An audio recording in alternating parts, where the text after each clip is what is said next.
কারণ এই সরকারের কোনো কথার আমি ঠিক পাচ্ছি না। কোন সময় কোথাও তারা কথাতে স্টিক করে না। দেখা যাচ্ছে তারা এক ধরনের কথা বলে, আবার ওই যে কিছু সরকারের বাইরে, আমি বাইরে বলে ওরাই আসল সরকার। আমাদের দেশে একটা কথা আছে, সূর্যের চেয়ে বালুর তাপ বেশি, বাঁশের চেয়ে কঞ্চি দর। সরকারের চেয়ে এখন দেখা যাচ্ছে ওই যে বাচ্চা পোলাপান গুলা বৈষম্য বিরোধী ছাত্র আন্দোলন করে, বা অন্য কি একটা পার্টি করছে, কি নাগরিক কমিটি নাকি সেই পার্টি করছে, তারা যা বলে পরের দিন তাই বাস্তবায়িত হয়। কাজে আমি এখন পর্যন্ত এই সরকারের যে কে সিদ্ধান্তের মালিক বা কারা সিদ্ধান্তের মালিক এখন পর্যন্ত আমি বুঝতে পারি না। কারণ ইউনূস সাহেবকে আমি বৈরামকা হিসাবে ধরে নিচ্ছি। আমি 3 দিন বলছি, আজকেও বললাম, ইউনূস সাহেব হইলেন এই সরকারের বৈরামকা। উনি সম্রাট আকবর কাকে বানাবেন এটা আমরা দেখার জন্য অপেক্ষা করছি। প্রথম মনে করতাম সম্রাট আকবর বুঝি একজন তার মন্ত্রিসভায় বা তার, এখন দেখতেছি না, তার আবার একজন কর্মচারীও সম্রাট আকবর হওয়ার চেষ্টায় আছে। তো এই অবস্থায় দ্বারা এই সরকার ইলেকশন তাকে দিতেই হবে। একটা দেশে একটা অনির্বাচিত সরকার দীর্ঘদিন থাকলে সেই দেশের সর্বনাশ হওয়া অবশ্যম্ভাবী। ইলেকশন না দিয়ে পারবে না, কারণ এই জাতি খুব ইলেকশন প্রিয় জাতি। জোর করতে পারে, উৎকৌশল করতে পারে, কিন্তু ইলেকশন তাদেরকে দিতে হবে সঠিক সময়ে। তারা কিন্তু নির্বাচিত সরকার না, তারা অনির্বাচিত সরকার। সেই অনির্বাচিত সরকার কোন সময় নির্বাচিত সরকারের চেয়ে বেশি দিন ক্ষমতা পাওয়া উচিত নয়। আর ইলেকশন করতে হলে তত্ত্বাবধায়ক সরকার নেয় 3 মাস। 3 মাসে সুষ্ঠু ইলেকশন করে। 4টা ইলেকশন করতে তত্ত্বাবধায়ক সরকার। শাহাবুদ্দিন সাহেব সরকার না,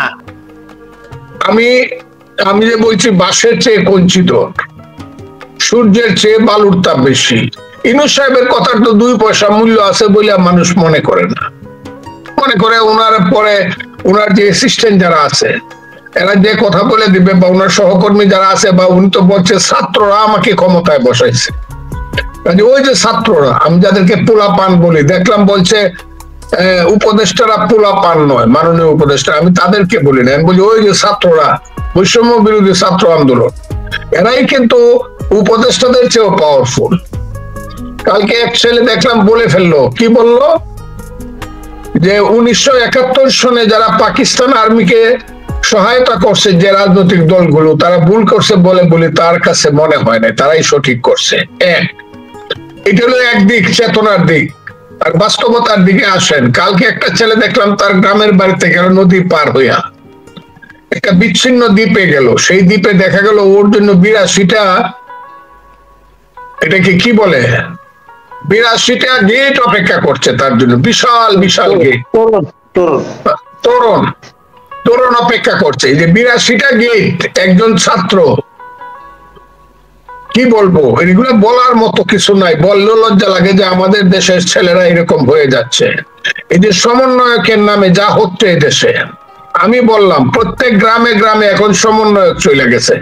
থানা লেভেল তো অবশ্যই, আমি চ্যালেঞ্জ করলাম প্রত্যেক থানা লেভেলে ইউএনও অফিসে একজন করে সমন্বয়ক বা 2 জন করে সমন্বয়ক আছে। এদের বাপের নাম কি, এরা কি পলিটিক্স করে, কোনোদিন করতো কিনা কেউ জানে না। কিন্তু সমন্বয়ক হয়ে যখন ইউএনও সাহেবের সামনে বা ওসি সাহেবের সামনে গিয়া বসে, তাদের কলজা কিন্তু কাঁপতে থাকে। কারণ সিভিল প্রশাসন এবং পুলিশ প্রশাসনের কলজা কিন্তু এখনো ফেরত আসে নাই। আমি আপনাকে খুব কঠিন ভাবে কথা, এরা কি করে আপনি জানেন না। এলাকায় গিয়া দেখেন এরা কি করে। আমি কিছুদিন আগে এলাকায় গেছিলাম, দেখলাম একটা 4-5টা ছেলে হাঁটতেছে, আমার সামনে এসে দাঁড়ায়, আমার সালাম দিয়ে বললো, স্যার আপনার বক্তব্য খুব শুনি। আমি বললাম আমার বক্তব্য শোনো। বাবারা তোমরা কারা? কারণ এদেরকে দেখলে মনে হয় ঘুমিয়ে আছে শিশুর পিতা, সব শিশুরই অন্তরে। আমার ওই দিনটার মধ্যে আমি চলে যাই। আমি বললাম বাবা তুমি কোন ক্লাসে, তুমি কি? বলো আমি সমরনায়ক। আমি বললাম সমরনায়ক মানে? তখন একটু মুস্কি হাসি দিয়ে বললো না আমি সমন্বয়ক। কি করতে আসছিল বাবা এখানে? বলো ডিসি সাহেবের সঙ্গে মিটিং করতে আসছিলাম। কলেজে যে ছেলেটা ফার্স্ট ইয়ারে পড়ে সমন্বয়ক হয় এবং তার কাজ হলো প্রত্যেকদিন দেশ চালানোর জন্য ডিসি সাহেবের সাথে মিটিং করা, সে তো আয়ে পাশের বেশি করতে পারবে না বা করবেও না, করার দরকারও নাই। আমরা ক্লাস 10-9 আগে আমরা লিখতাম এইম ইন লাইফ, লেখো তোমার জীবনের উদ্দেশ্য। লিখতাম আমি ডাক্তার হব, দেশের সেবা করব, আমি সমাজকর্মী হব, দেশের সেবা করব, আমি অমুক হব, দেশে করব। এখন হয়তো বা খাতায় লিখতে হবে আমি সমন্বয়ক হব। এবং 2টা জেনারেশন আমি বলে দিলাম আমাদের সন্তানরা ধ্বংস হয়ে যাবে সমন্বয়ক হওয়ার আশায়। এই যে চলছে এই দেশটাতে, না আমার কথাটা শোনেন, এই যে তারা আবার ভুল বুঝবে, এই যে আমাদের সন্তান, এটা কি তাদের দোষ? না, এই দোষটা হলো যারা আমরা রাষ্ট্র চালাইতেছেন যারা, তারা কেন বলে না যে তোমরা স্কুলে যাও, কলেজে যাও, বিশ্ববিদ্যালয়ে যাও? তারা কেন আঙ্গুল তুলিয়া বলে আরে শেখ মুজিবুর রহমান কে ছিল, আরে অমুক কে ছিল, তমুক কে ছিল? তারা যদি এই কথাটা যদি তারা আঙ্গুল তুলিয়া বলতে সাহস পায়, প্রত্যেকটা দেখি তারা বলে আরে 72 সংবিধান কি লেখাপড়া করে হয়েছে নাকি? এটার জন্য কি পার্লামেন্ট বসছিল? এটা তো আওয়ামী লীগের ম্যানিফেস্টো। আরে আমরা তো আরেকটা মুক্তিযুদ্ধ, ওই মুক্তিযুদ্ধের চেয়ে আমাদের মুক্তিযুদ্ধ অনেক বেশি গুরুত্বপূর্ণ। আমরা 47-এ মুক্তিযুদ্ধ করছিলাম আর 24-এ মুক্তিযুদ্ধ করছিলাম 71 বাদ। যারা 71-কে বাদ দিয়া মুক্তিযুদ্ধের কথা বলে, দেশের মুক্তিযুদ্ধ 47 আর 24-এ বলে, তাদের পূর্বপুরুষের রক্তের মধ্যে কালো দাগ আছে, এটা মানুষ মনে করে। আমি খুব ক্লিয়ারলি কথাটা বলবো। ইউনূস সাহেব 21শে নভেম্বর সেনাবাহিনীর এখানে গিয়ে মিটিং এ 71 বড় কথা কইছে যে মুক্তিযুদ্ধ আমাদের 1000 বছরের শ্রেষ্ঠ অর্জন। কিন্তু এছাড়া কোনো এই যে ইয়াং ছেলেগুলো যারা মন্ত্রিসভায় গেছে বা উপদেষ্টা হয়েছে, মুক্তিযুদ্ধ নামটা আজ পর্যন্ত গত 4.5 মাসে নেয় নেয়। আমার কান কিন্তু বড় সুস্পষ্ট কান। মুক্তিযুদ্ধকে কথা বলে না, তারা মাকে অস্বীকার করে, কারণ মুক্তিযুদ্ধের পেট থেকেই বাংলাদেশ দাঁড়িয়েছে। আপনি আগামী 6 মাস 1 বছরের মধ্যে একটা ইলেকশন করেন, এবং ইলেকশন করলে পরে আপনার এখন যে অবস্থা, সেই অবস্থাতে আমার ধারণা, আল্লাহ উপরে, আল্লাহ জানে, ইলেকশন করলে পরে, ফেয়ার ইলেকশন হলে পরে বিএনপি মেজরিটি সিট পেয়ে রাষ্ট্র ক্ষমতার দায়িত্ব নিবে। বিএনপি যদি সেখানে ফেল করে, শেখ হাসিনার কাছাকাছি আচরণ যদি করে, অথবা বিভিন্ন ব্যাপারে যদি বিএনপি ফেল করে, দেন জনগণ আরেকটা শক্তিকে বাইঠা নিব। যদি তত্ত্বাবধায়ক সরকার থাকে, তখন আরেকটা ইলেকশন হবে ফেয়ার। 3টা ইলেকশন হওয়ার পরে কিন্তু আস্তে আস্তে জিনিসটা ফ্রেশ হয়ে যাবে, এবং আমাদের বাঙালি জাতিসত্তার যে কারণে উন্মেষ হয়েছিল, সেই পথে, সেই ট্রেন লাইনে ট্রেনটা উঠবে।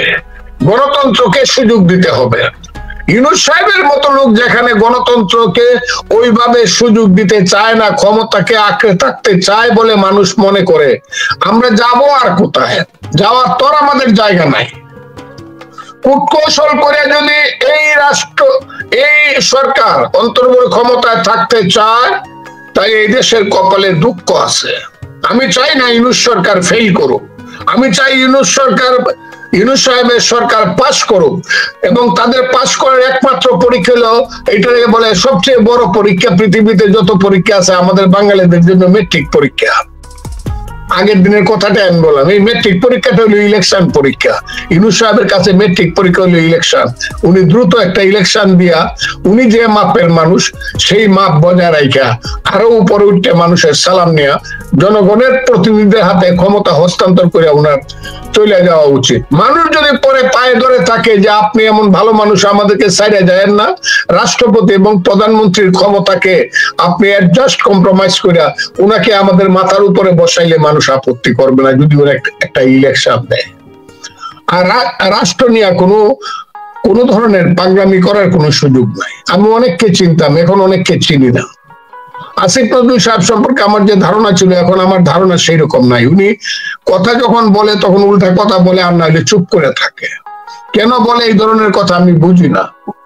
আমার কথা হলো, অনেকে মনে করে আসিফ নজরুল সাহেব এই সরকারের 2 নম্বর লোক, কাজে এবং উনার মধ্যে সার্বজনীন ভাবে একটা রাজনৈতিক যোগ্যতা আছে বলে মানুষ মনে করে, কিন্তু তার আচার আচরণ এবং তিনি যাদের স্যার হিসাবে পরিচিত, সেই সব ছাত্ররা যারা মন্ত্রিসভায় আছে এবং বাহিরে আছে, তাদের আচার আচরণ মিলে আমার মনে হইতেছে যে এই দেশের কপালে দুঃখ আছে কিনা।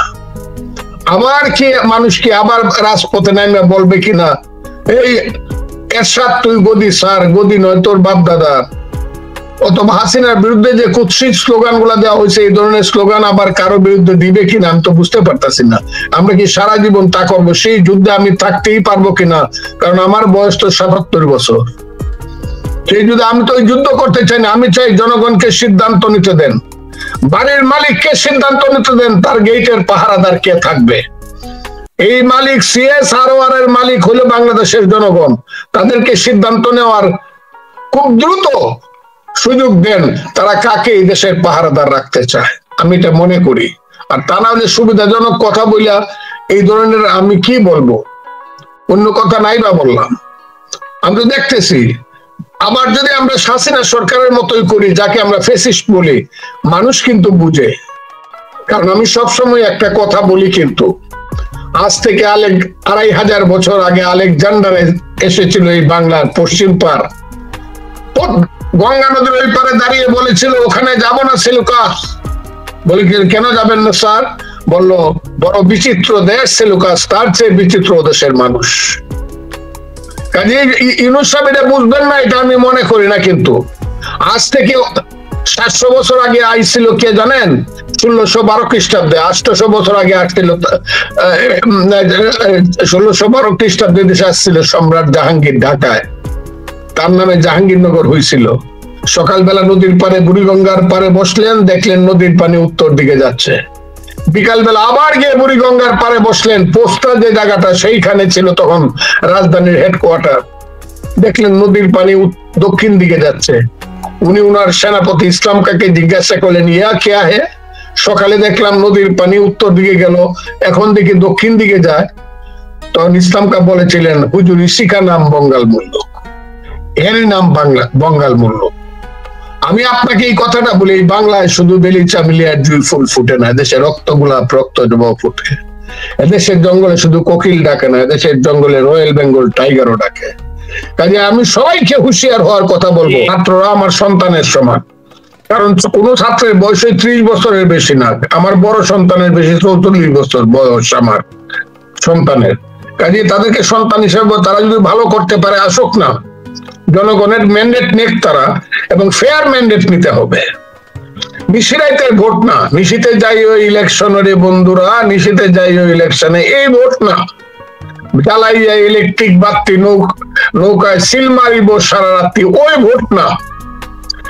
ফেয়ার ভোট করে যদি আমার সন্তানেরা একটা পার্টি করে আসতে পারে, আমি তাদেরকে মাথায় তুলে রাখবো, তাদেরকে অভিনন্দন জানাবো। নিশ্চয়ই আসুক না, একটা সুন্দর দল তো হওয়া দরকার দেশে, তারা দেখা একটা সুন্দর দল করে, আমি তাদেরকে এই ব্যাপারে তাদেরকে অভিনন্দন জানাবো। কিন্তু ইলেকশনটা দ্রুত দিতে হবে এবং ফেয়ার ইলেকশন করতে হবে, তখন বোঝা যাবে জনগণ যাকে চায় সে ক্ষমতায়। যদি তাদেরকে চায়, তারা আসবে জনগণের প্রতিনিধি হয়ে, আমরা তাদেরকে স্যালিউট করব, তারা রাষ্ট্র চালাবে। আমি তাদেরকে অগ্রিম অভিনন্দন জানায় রাখলাম। কিন্তু দলের নামে যদি কিংস পার্টি করা হয়, তাহলে মানুষ ভিন্ন কিছু ভাবতে পারে।